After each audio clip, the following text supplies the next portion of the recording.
introduces us to José, a teenager who lives under the same roof as his mother, a woman whose extreme religiosity borders on insanity. Due to her fanaticism, the young man finds himself a prisoner in a constant bubble of fear.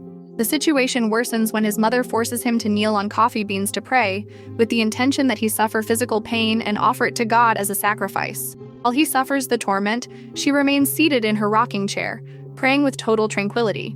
José's daily routine is strict and monotonous. He gets up at dawn, makes his bed, eats breakfast, reads the Bible, and dedicates long hours to prayer. However, he has recently begun to show signs of rebellion against this confinement. The boy has had the audacity to sneak out through his bedroom window during the early morning hours. He moves stealthily, trying by all means that his mother does not discover his nightly absences. One morning, while José is reading the Bible in the living room, his mother approaches him. She gives him a kiss on the cheek and, in an inquisitive tone, asks him if he has been looking out the window. The question terrifies José, aware that even that harmless gesture can lead to a severe punishment.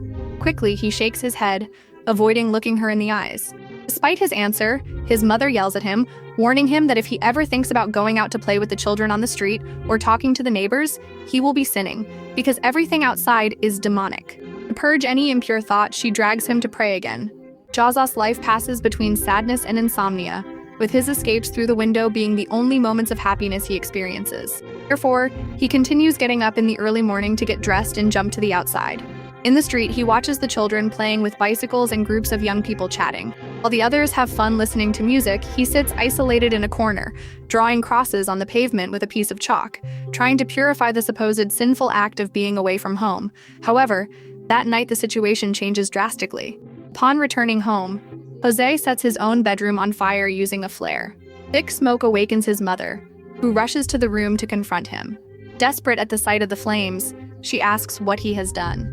José, with a smile on his lips, answers her that he seeks to draw closer to God, just as she has taught him.